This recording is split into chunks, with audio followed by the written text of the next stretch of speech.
cowardly. I'm going to try my best not to have hate in my heart, because I don't think AJ would want that, but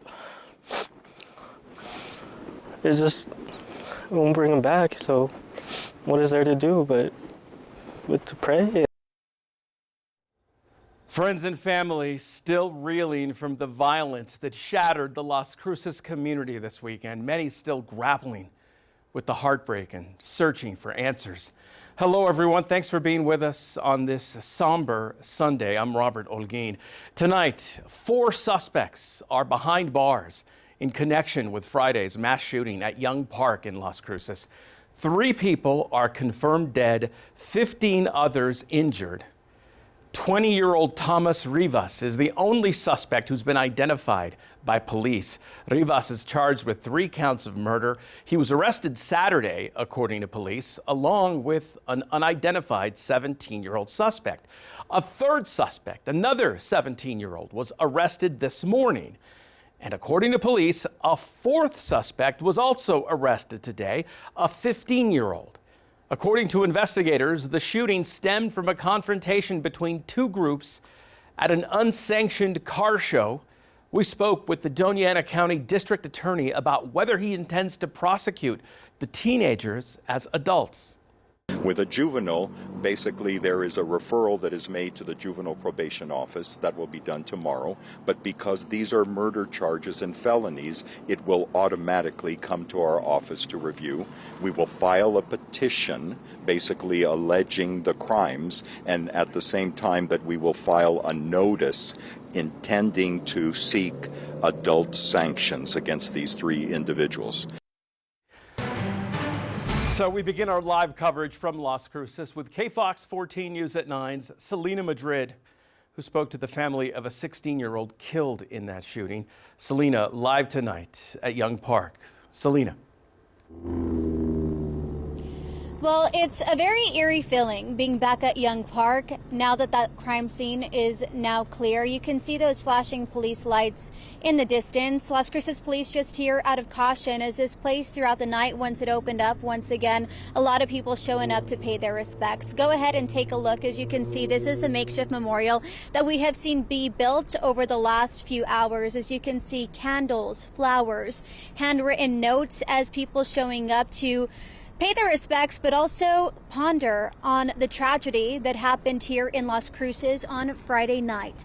For the first time today, actually, we are hearing from the family of AJ Madrid. He was the 16-year-old boy who lost his life on Friday tragically as he was caught in that crossfire. I spoke with his 2 cousins. Take a quick listen to what they had to say. I was the youngest until AJ came along, and I remember telling my mom the day he was born, it was the best day of my life because I was so excited to have a baby in the family. I remember visiting and just trying to carry him around on my hip and eventually helping him learn to write and spell, and I taught him how to swim. We're close. We grew up, almost like siblings. That's my primo, my baby primo. I know he had big ambitions, whether it was baseball. He was smart. He took school seriously. I know he wanted to get a college education. Tonight, we are learning more about 16-year-old AJ Madrid, one of the young lives tragically lost in Friday's mass shooting here at Young Park. His family describes him as someone who made a profound impact on everyone who knew him, a dedicated student, a passionate baseball player, and a young man whose dreams were as big as his heart. At the baseball fields today, AJ's close family and friends gathered to honor and remember his cheerful spirit, who they say was a gentle soul. They told me he was the family prankster, always quick with a joke, bringing laughter and light wherever he went. At the center of it all, though, they say AJ had a deep, unbreakable bond with his friends and family. I spoke with his teammate, Nicholas Wright, as he reflected on the tragic incident. Obviously, argument, and then one thing led to another. But, I know if AJ was here right now, I know he would want us to forgive the people that did that. I ask God to bestow mercy on the people that did this act, because I know that's what AJ would want. But the same time, what they did is unacceptable. And they took not only a friend, a teammate, but a brother to all of us. And coming up within this hour here on KFOX 14 News at 9, you are going to hear more from his teammates and his family, along with his baseball coach at Centennial High School. And if you would like to support his family during this unimaginable time, there is a GoFundMe where you can do just that. We have that on our website, kfoxtv.com. Just go ahead and click on this story. I'm reporting live from Las Cruces for now. Robert, back to you. All right, Selena, thank you for that. So we continue with tonight's team coverage as the Las Cruces community gathers for a vigil, coming together tonight to honor the lives lost in Friday's devastating mass shooting. KFOX 14 News at 9's Harrison Parker live in Las Cruces tonight. Harrison, a very emotional night, I'm sure. Well, absolutely, Robert. As Selena was pointing out, there is still a pretty full scene here. Flowers, candles, notes to the victims. But before, just about an hour ago, there were dozens of people in this parking lot spread out all over, some standing at their cars, many hugging in a circle as people that gathered to mourn, to support, and to pray. Take a listen. An outpouring of grief and a community coming together to remember those lost, candles lit and signs made for the victims, as we caught up with young people still processing what they saw. People were running. I saw a body down over there. I was hiding behind a car. Reliving the night of the shooting, many we spoke with remembered the event taking a turn as guns were brought out. Well, in one of the cars, I saw it was a gun, and he was doing donuts with it, and then I saw in the background two people arguing, and a guy flashed a gun, and then that guy with the rifle, we knew we had to leave. Others tell us they didn't think they were in serious danger. I mean, I saw weapons, but no, it didn't concern me. Just think for flashing, that cool, I guess. I guess trying to make an example, and then from there it just escalated. After the shooting started, one witness stopped to try and help one of the victims. There was someone laying down there right in front of us asking for help, so we were just praying for him and just waiting for first responders to come. Angel Miranda says the car shows aren't the issue and that young people always need something to do. Either way, if we stop this, what's going to happen is these younger people are just going to go straight to partying, and at parties, the same thing happens. We need to make things that are just available for kids. Open up centers, open up recreations. There's more to Cruces than just meets. Mm-hmm. It begins with us as a community. Well, among those I spoke with today were some people in the car community who came out to show their support. They said they're not even sure if they want to come back here for any future shows, but regardless, the community is clearly supporting each other in this very difficult time. I'm Harrison Parker reporting from Las Cruces, KFOX 14 News at 9. All right, Harrison, thank you for that here. So moments after the gunfire erupted on Friday, 911 dispatchers were flooded with calls, panicked voices capturing the chaos as it unfolded.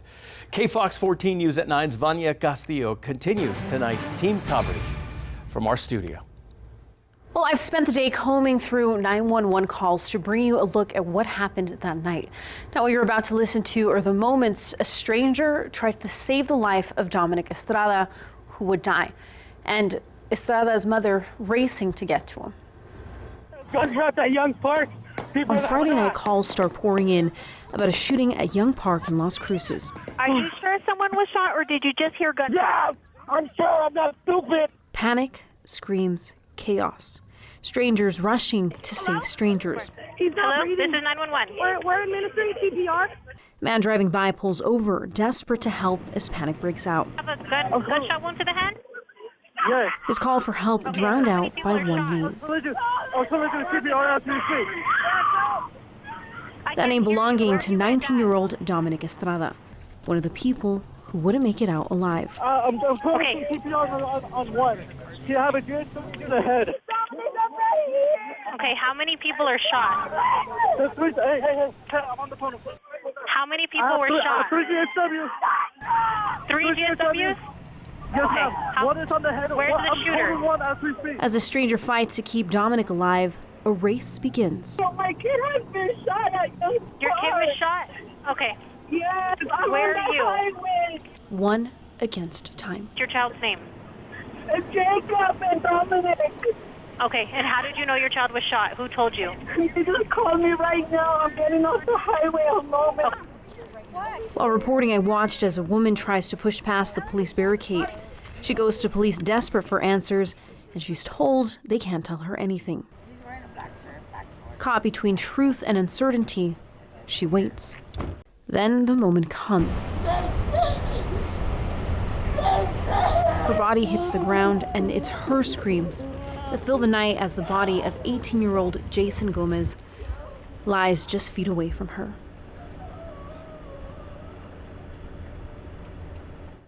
Dominic was taken to Mountain View Regional Medical Center where he would die. 16-year-old Andrew Madrid and 18-year-old Jason Gomez died on the scene. Reporting from the studio, I'm Vania Castillo.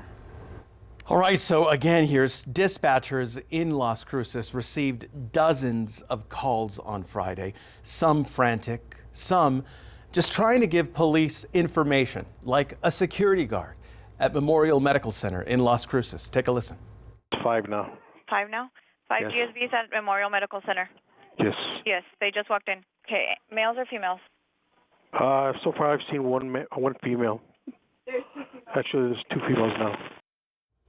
The security guard there mentioning an acronym there, GSV, gunshot victims.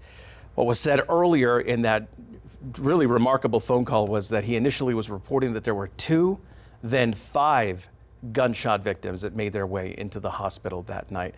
So we've come through a lot of these calls here. You can take a listen to many of these 911 calls at our website, kfoxtv.com, or you can go to our YouTube page as well.